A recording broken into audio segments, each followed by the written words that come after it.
question bi nga jëkk a posé mooy lu tax bâtiment yi di daanu donc may peut-être expliquer ni que am na ay experts yu bari yoo xam ne dañoo dajaloo ministère de l'urbanisme moo leen dajale ci ci wàllu bâtiment ñu xalaat ci mbir boobu parce que dañoo gis ni que bâtiment yi li ñuy daanu bari na te day ñëwaat day duguleet ay yàgg na fi it donc ci kaw loolu la président joxe woon ndigal pour ñu fexe ba loolu jeex fi donc bu loolu amee ministère de l'urbanisme dajale association architectes yi dajale waa direction de la protection civile dajale pompiers yi dajale bureau de contrôle technique yi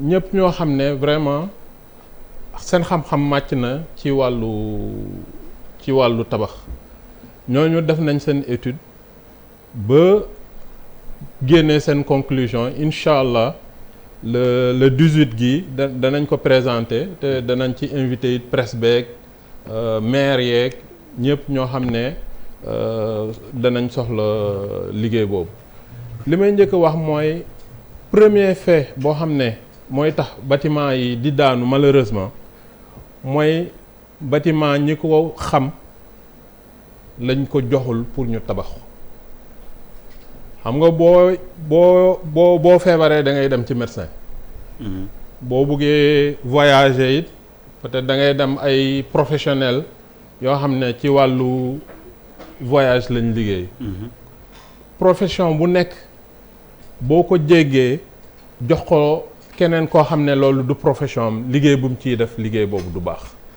donc te malheureusement Sénégal dañoo bëgg a tabax dal plein mooy terrasse te terrasse li koy tabax dafa cher te malheureusement ñi bari seen doole attanu ko donc du coup dañuy xool nu ñuy économiser affaire bi boo mujj bi day jéggi dayo boo xoolee foo xam ne war nga fa def ciment ba mu doy doo ko def ba mu doy boo waree def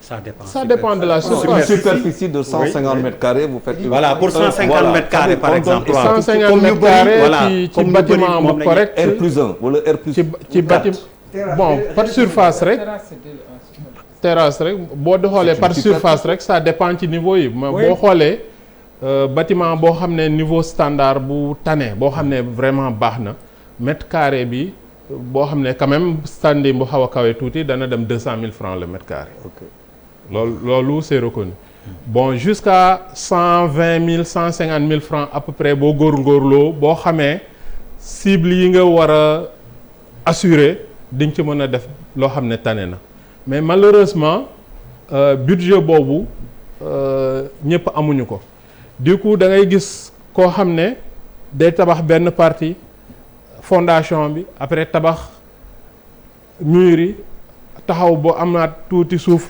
defaat dal bi taxawaat tuuti suuf la après bëgg a def finition bi di nga xool koo xam ne tabax na ci giiru 8 ans 9 ans pour terrasse am pare temps boobu yëpp dal bi day jël ndox fer yi commencé di xomaat te benn affaire am na ci tabax ci bâtiment buñ koy tabax bu amul ndox mënta nekk mais bu xasee ba taxaw ndox bu ñëwee moom bugguti ci dara ndox mooy l'ennemi numéro 1 ci bâtiment donc du coup boo tabaxee terrasse bi da nga ci war a def li ñuy wax étanchéité du terrasse bi kese mais salle d'eau yi balcon yi fépp koo xam ne ndox daf fay laal da nga fa war a lal étanchéité balaa ngay avancer te loolu comme du rafetal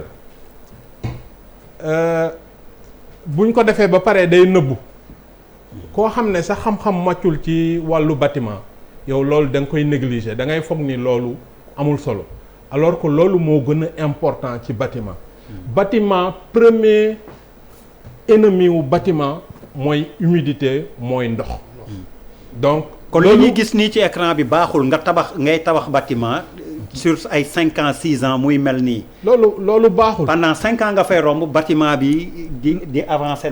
loolu baaxul niveau yoo xam ne ñu ngi en intermédiaire nga xam ne nekkuñu ci niveau bu mujj bi yooyu peut-être du am problème parce que ndox bi du fa ñëw. du fa yegg mais terrasse bi moom foo xam ne da nga egg ci terrasse bi. kale foofu. bàyyi lu mot ay 4 ans 5 ans 6 ans xamal ni terrasse boobu moom c'est risque la. te yow booy ñëw di continuer loolu doo ko calculer. mais c'est quoi votre rôle vous. voilà ñoom lan mooy seen. léegi la question qu'on se pose mooy fu ngeen nekk ba yooyu mën a am. waaw ay cours BTP la ñuy jox nii de. xam nga contrôle aussi daa am wax dëgg yàlla man damay jaajëfal sax suñu gars yi inspection générale des bâtiments du ñun sax ñun rek ñooy def contrôle direction de la protection civile ak ñeneen man dama leen di. jaajëfal delloo leen jukkal parce que yii bu amee ñëpp dañuy dal seen kaw. neexul nag man tey jii rek sama bureau am na ku ñëw sama bureau di wax ak moom mel ni kuy bëgg a jooy. parce que rek li ñuy dal seen kaw dafa métti. mais contrôle munoo contrôler nit. bàyyi ma àggale. non là vous parlez d'émotion vous parlez d'émotion. vous parlez d'émotion vous êtes dans l'émotion. non loolu kese xam nga munoo contrôler nit. ba nekkoo ça c'est l'émotion. munoo contrôler nit ba nekkoo dañuy toj ba nekkoo déedéet yow sa dal eggagul ni que continuer sa bâtiment par force mu ne la aw ma xaalis kon non. mais yéen ñaata ngeen seen bureau. waaw voilà yow c'est les informations que vous êtes combien. c'est quoi vous êtes combien c'est quoi le budget pour faire pour contrôler quoi mais ay émotion. même protection civile n'a pas de budget mais nañ ko wax nous moi je veux savoir. non léegi nañ ko jël ñaata ngeen. mënuñu changer l'approche. non waxuma kenn. à Dakar seulement. déedéet waxuma kenn. non à Dakar vous êtes combien d'inspecteurs. au Sénégal vous en êtes combien. c'est un pays où il y a des immeubles partout yu ñuy tabax. Charles moom exegul foofu da lay wax. mais non mais il faut poser question. muy expliquer exactement. lan mooy cause j'entends de l'émotion. mais war na Sénégal li mu wax ni par exemple li mu wax ni yow. am na ay immeuble non même quoi Charles. non Biri ma am na loo fii. non fonctionnaire non attends tu es un syndicaliste. liste des fonctionnaires. non tu es un syndicaliste responsable je connais ton moto. mais ils sont combien.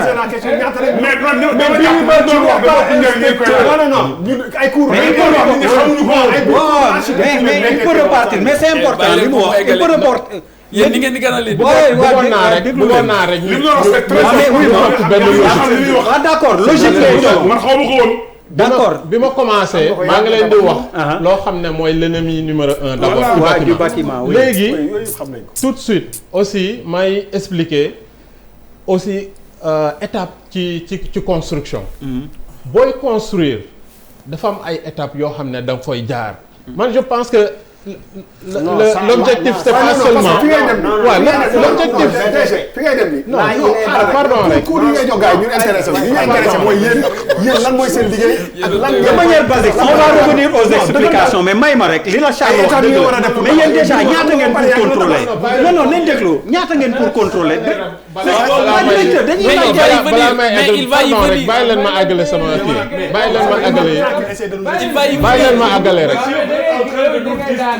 non yéen a koy distraire. non si malheureusement non wuy ma DG xam nga non wuy ma Pape Djibril non booba déglu leen DG di nga continuer mais c'est très simple d'évacuer ça. Dis-moi que tu as 3 agents 10 agents 100 agents sous ton autorité puis on avance.